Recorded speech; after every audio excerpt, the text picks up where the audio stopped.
ನಮ್ಮ ಬದುಕನ್ನ ಬದಲಾಯಿಸೋದು ದಿನದಲ್ಲಿ ಕೇವಲ 2 ನಿಮಿಷ ಸಾಕು. ಏನು ಅಂತ ಕೇಳ್ತಾ ಇದ್ದೀರಾ? ಸ್ನೇಹಿತರೆ, ಎಲ್ಲವನ್ನ ಹೇಳ್ತೀನಿ.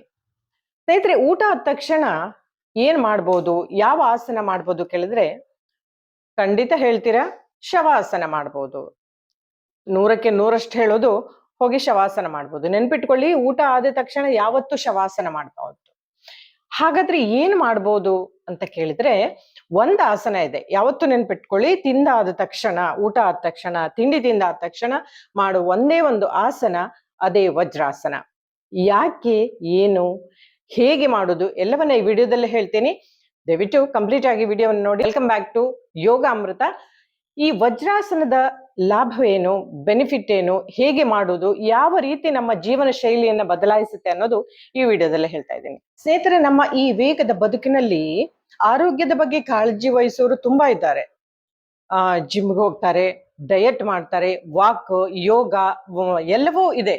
ಆದ್ರೂ ಸಹ ಈ ಹೊಟ್ಟೆ ಭಾರ ಆಗೋದು, ಎಸಿಡಿಟಿ, ಗ್ಯಾಸ್ಟ್ರಿಕ್, ಹೊಟ್ಟೆಯಲ್ಲಿ ಗುಡುಗುಡು ಇರ್ಬೋದು, ಮನಸ್ಸಿಗೆ ಅಶಾಂತಿ, ಟೆನ್ಷನ್ನು, ಇದೆಲ್ಲ ಕಾಡುವ ಪ್ರಶ್ನೆ ಅಂದ್ರೆ, ನಾವು ತಿನ್ನುವ ಆಹಾರನೋ ಅಥವಾ ಆಹಾರ ಸೇವಿಸಿ ಆದ್ಮೇಲೆ ನಾವು ಯಾವ ವಿಧಾನದಲ್ಲಿ ಇರ್ತೇವೆ ಅದ ಎಲ್ಲವೂ ಸರಿ. ಆದ್ರೆ ಭಾರತೀಯ ಋಷಿ ಮುನಿಗಳು ಸಾವಿರಾರು ವರ್ಷಗಳ ಹಿಂದೆಯೇ ಈ ರಹಸ್ಯವನ್ನ ಬಿಡಿಸಿದ್ರು. ನೋಡಿ, ಆಹಾರವೇ ಆರೋಗ್ಯ ಅಲ್ಲ, ಆಹಾರ ದೇಹ ಹೇಗೆ ಸ್ವೀಕಾರ ಮಾಡುತ್ತೆ ಅನ್ನೋದು ನಿಜವಾದ ಆರೋಗ್ಯ. ಹಾಗಾಗಿ ಈ ಒಂದು ಅದ್ಭುತ ರಹಸ್ಯವನ್ನ ಸಾವಿರಾರು ವರ್ಷಗಳ ಹಿಂದೆ ನಮ್ಮ ಋಷಿ ಮುನಿಗಳು ಕಂಡು ಹಿಡ್ಕೊಂಡ್ರು. ಅಂದ್ರೆ ನೋಡಿ, ನಾವು ಏನ್ ಆಹಾರವನ್ನ ಸೇವಿಸ್ತೀವಿ, ಅದು ಕೇವಲ ನಮ್ಮ ದೇಹಕ್ಕಲ್ಲ, ನಮ್ಮ ಮೂಗಿನ ನಾಸಾರಂಧ್ರಗಳು ಏನಿದೆಯಲ್ಲ, ಅಂದ್ರೆ ಮೂಗಿನ ಹೊಳ್ಳೆಗಳು, ಅದು ಕೇವಲ ಗಾಳಿಯನ್ನು ಒಳಗೆ ತೆಗೆದುಕೊಳ್ಳುವ ದ್ವಾರಗಳಲ್ಲ, ಅದು ನಮ್ಮ ದೇಹದ ಶಕ್ತಿಯನ್ನ ನಿಯಂತ್ರಿಸುವ ಒಂದು ಸ್ವಿಚ್ ಇದ್ದಂಗೆ. ಈ ಒಂದು 60 ನಿಮಿಷ ಅಥವಾ 1.5 ನಿಮಿಷಕ್ಕೆ ಈ ನಮ್ಮ ಮೂಗಿನ ಹೊರಳೆ ಏನಿದೆ, ನಾಸಾರಂಧ್ರ, ಅದು ಸಕ್ರಿಯ ಆಗ್ತಾ ಹೋಗುತ್ತೆ. ನಮ್ಮ ಮೂಗು ಒಂದೇ ಇದ್ರೂ 2 ಹೊಳ್ಳೆಗಳಿವೆ, ಹೌದಾ? ಒಂದು ಬಲ ಹೊಳ್ಳೆ, ಒಂದು ಎಡ ಹೊಳ್ಳೆ. ಬಲ ಹೊಳ್ಳೆ ಯಾವತ್ತು ಸೂರ್ಯನಾಡಿ ಅಂತ ಕರಿತೀವಿ, ಎಡ ಹೊಳ್ಳೆಯನ್ನ ಚಂದ್ರನಾಡಿ ಅಂತ ಕರಿತೀವಿ. ದೇಹದಲ್ಲಿ ಉಷ್ಣತೆಯನ್ನು ಹೆಚ್ಚಿಸುವಂಥದ್ದು ಬಲಗಡೆ, ಅಂದ್ರೆ ಸೂರ್ಯನಾಡಿ. ಮೆಟಬಾಲಿಸಂ ವೇಗ ಆಗುತ್ತೆ, ಜೀರ್ಣಕ್ರಿಯೆ ಚುರುಕಾಗುತ್ತೆ. ಇನ್ನು ಎಡ ನಾಸಾರಂಧ್ರ ಅಂದ್ರೆ ಚಂದ್ರನಾಡಿ, ಇದು ದೇಹವನ್ನ ತಂಪುಗೊಳಿಸುತ್ತೆ, ವಿಶ್ರಾಂತಿ ನೀಡುತ್ತೆ.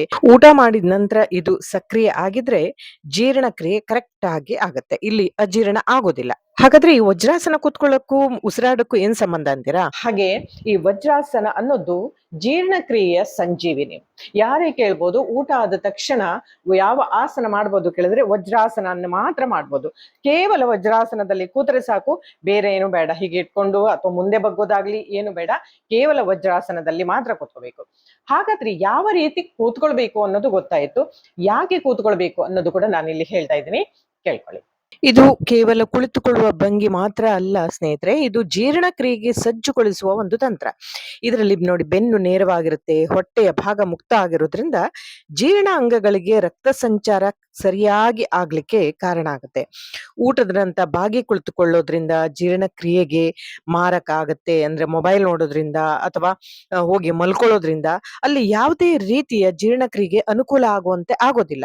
ಇದು ಆಧುನಿಕ ವಿಜ್ಞಾನ ಕೂಡ ಹೌದು ಅಂತ ಅಭಿಪ್ರಾಯ ಪಟ್ಟಿದೆ, ವಜ್ರಾಸನದಲ್ಲಿ ಕೂತ್ಕೊಳ್ಬೇಕು ಅನ್ನೋದನ್ನ. ಹಾಗಾದ್ರೆ ಈ ಜೀರ್ಣಕ್ರಿಯೆಗೂ ಮನಸ್ಸಿಗೂ ಏನಾದ್ರೂ ಸಂಬಂಧ ಉಂಟಾ ಕೇಳಿದ್ರೆ ಖಂಡಿತ ಇದೆ. ಜಠರ ಶುದ್ಧಿ ಮನಃಶುದ್ಧಿ ಎಂಬ ಮಾತು ಎಷ್ಟು ಸತ್ಯನೋ ಹಾಗೆ ಹೊಟ್ಟೆ ಸರಿಯಾಗಿ ಕೆಲಸ ಮಾಡಿದ್ರೆ ಮಾತ್ರ ದೇಹದಲ್ಲಿ ಸಂತೋಷದ ರಸಾಯನಗಳು ಉತ್ಪತ್ತಿ ಆಗುತ್ತಾ ಇರುತ್ತೆ. ಅಂದ್ರೆ ನಾವು ಕೇವಲ ಆಹಾರವನ್ನು ಜೀರ್ಣ ಮಾಡೋದಷ್ಟೇ ಅಲ್ಲ, ಅದರ ಜೊತೆಗೆ ನಮ್ಮ ಭಾವನೆಗಳನ್ನ, ಆಲೋಚನೆಗಳನ್ನ ರೂಪಿಸ್ತಾ ಇರ್ತೇವೆ, ಕ್ರಿಯೇಟ್ ಮಾಡ್ತಾ ಇರ್ತೇವೆ, ಹೌದಾ? ಅದನ್ನೆಲ್ಲ ನಾವು ತೆಗೆದುಕೊಂಡ ಆದ್ಮೇಲೆ ಹೇಗೆ ಮಾಡ್ತೀವಿ ಅನ್ನೋದ್ರ ಒಂದು ನಿರ್ಧಾರ ಆಗುತ್ತೆ. ಹಾಗಾದ್ರೆ ನೀವು ಏನು ಮಾಡಬಹುದು ಊಟ ಆದ ತಕ್ಷಣ ಕೇಳಿದ್ರೆ, ಕೇವಲ ವಜ್ರಾಸನದಲ್ಲಿ ಕುತ್ಕೊಳ್ಳಿ. ನಿಮಗೆ ಕೆಳಗೆ ಕುತ್ಕೊಳ್ಳಿಕ್ ಆಗುದಿಲ್ಲ ಅಂದ್ರೆ ಸೋಫಾದ ಮೇಲೆ ಆದ್ರೂ ಕುತ್ಕೊಳ್ಬಹುದು, ಬೆಡ್ ಮೇಲೆ ಆದ್ರೂ ಕುತ್ಕೊಳ್ಬಹುದು. ಇದನ್ನ ಕೆಳಗೆ ಕುತ್ಕೊಳ್ಬೇಕು ಅಂತಿಲ್ಲ. ಕೇವಲ ಒಂದು ವಜ್ರಾಸನ ಹಾಕಿ ಕುತ್ಕೊಂಡು ಬೆನ್ನು ನೇರ ಮಾಡ್ಕೊಂಡು, ಕತ್ತು ನೇರ ಮಾಡ್ಕೊಂಡು, ಸಾಧ್ಯ ಆದ್ರೆ ಚಿನ್ಮುದ್ರೆ ಇಟ್ಕೊಳ್ಳಿ, ಇಲ್ಲಾದ್ರೆ ಹೀಗೆ ಕೂಡ ಇಟ್ಕೋಬಹುದು.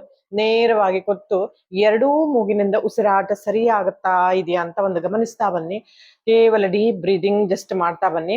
ಕೇವಲ 1 ಅಥವಾ 2 ನಿಮಿಷಗಳು ಅಷ್ಟೇ ಸಾಕು, ಹೆಚ್ಚೇನು ಬೇಡ. ಆರಾಮಾಗಿ ಕುತ್ಕೊಂಡು ನಾರ್ಮಲ್ ಬ್ರೀದಿಂಗ್ ಮಾಡ್ತಾ ಬನ್ನಿ, ಸಾಕು ಅಷ್ಟೇ. ಯಾವಾಗ ನೀವು ಪ್ರತಿದಿನ ಈ ಒಂದು ಅಭ್ಯಾಸವನ್ನ ಮಾಡ್ತಾ ಬಂದ್ರೋ, ಇದು ನಮ್ಮ ನರಮಂಡಲಕ್ಕೆ ಜೀರ್ಣಕ್ರಿಯೆಯನ್ನ ಪ್ರಾರಂಭ ಮಾಡು ಎಂಬ ಸಂದೇಶವನ್ನ ಕೊಡ್ತಾ ಹೋಗುತ್ತೆ. ನೋಡಿ, ಕೆಲವು ದಿನಗಳ ನಂತರ ನಮ್ಮ ದೇಹ ಊಟ ಆದ ತಕ್ಷಣ ಆಟೋಮೆಟಿಕಲಿ ನಾವು ಈ ಸ್ಥಿತಿಗೆ ಬರಬೇಕು ಅನ್ನೋದನ್ನ ಸೂಚಿಸುತ್ತೆ. ಸ್ನೇಹಿತರೆ, ಆರೋಗ್ಯ ಅನ್ನೋದು ಕೇವಲ ದುಬಾರಿ ಔಷಧಿಗಳಲ್ಲ, ಅಥವಾ ಸ್ಟ್ಯಾಂಡರ್ಡ್ ಊಟಗಳಲ್ಲೋ ಅಥವಾ ಕಟ್ಟುನಿಟ್ಟಿನ ಆಹಾರ ಪದ್ಧತಿಯಲ್ಲೋ ಇಲ್ಲ. ಅದು ನಮ್ಮ ದೇಹಕ್ಕೆ ನಾವು ಪ್ರತಿದಿನ ನೀಡುವ ಸರಿಯಾದ ಸಂದೇಶಗಳಲ್ಲಿದೆ. ಯಾವ ರೀತಿ ತಗೊಳ್ತೀವಿ, ಹೇಗೆ ತಗೊಳ್ತೀವಿ ಅಂತ. ಅಷ್ಟೇ ಅಲ್ಲ, ಪ್ರಕೃತಿ ಕೂಡ ನಮ್ಮ ಈ ಉಸಿರಾಟದ ರೂಪದಲ್ಲಿ ಅದ್ಭುತವಾದ ವೈದ್ಯಕೀಯ ವ್ಯವಸ್ಥೆಯನ್ನ ನೀಡಿದೆ. ಸ್ನೇಹಿತರೆ, ಇನ್ನು ಮುಂದೆ ಇಷ್ಟು ದಿನ ಬಿಡಿ, ಇನ್ನು ಮುಂದೆ ಈ ತಪ್ಪು ಮಾಡಬೇಡಿ. ಊಟ ಮಾಡಿದ ತಕ್ಷಣ ಎದ್ದು ಹೋಗಿ ಮೊಬೈಲ್ ಹಿಡಿಯೋದು, ಅಥವಾ ಪೇಪರ್ ಓದೋದು, ಅಥವಾ ಸೋಫಾದ ಮೇಲೆ ಹೊರಗೆ ಕೂತ್ಕೊಳ್ಳೋದು, ಅಥವಾ ಮಲಗೋದು ಯಾವುದೂ ಮಾಡಬೇಡಿ. ಕೇವಲ 2 ನಿಮಿಷ ವಜ್ರಾಸನದಲ್ಲಿ ಕೂತ್ಕೊಂಡು ಉಸಿರನ್ನ ಗಮನಿಸ್ತಾ ಹೋಗಿ. ಕೇವಲ ಒಂದೇ ಮೂಗಿನಲ್ಲಿ ಉಸಿರಾಟ ಆಗ್ತಾ ಇದ್ರೆ ಮತ್ತೊಂದನ್ನ ಕ್ಲೋಸ್ ಮಾಡ್ಕೊಳ್ಳಿ. ಓಕೆ, ನಿಮ್ಮ ಈ ಜೀವನವನ್ನ ಬದಲಿಸಲು ಕೇವಲ 2 ನಿಮಿಷ ಅಂದ್ರೆ 120 ಸೆಕೆಂಡುಗಳು ಸಾಕು ಅಷ್ಟೇ. ನೆನಪಿಡಿ ಸ್ನೇಹಿತರೆ, ಒಂದು ಸಣ್ಣ ಬದಲಾವಣೆ ನಮ್ಮ ಜೀವನ ಶೈಲಿಯನ್ನೇ ಬದಲಾಗುತ್ತೆ, ನಮ್ಮ ಆರೋಗ್ಯವನ್ನೇ ಕಾಪಾಡುತ್ತೆ ಅಲ್ವಾ? ಇದು ಒಂದು ದೊಡ್ಡ ಕ್ರಾಂತಿ ಆಗ್ಲಿ. ನಮ್ಮ ಆರೋಗ್ಯ ನಮ್ಮ ಕೈಯಲ್ಲಿ. ಏನ್ ಹೇಳ್ತೀರಾ ಫ್ರೆಂಡ್ಸ್? ಈ ವಿಡಿಯೋ ನಿಮ್ಗೆ ಇಷ್ಟ ಆದ್ರೆ ಲೈಕ್ ಮಾಡಿ, ಹಾಗೆ ಇನ್ನೊಬ್ಬರಿಗೆ ಕೂಡ ಶೇರ್ ಮಾಡಿ.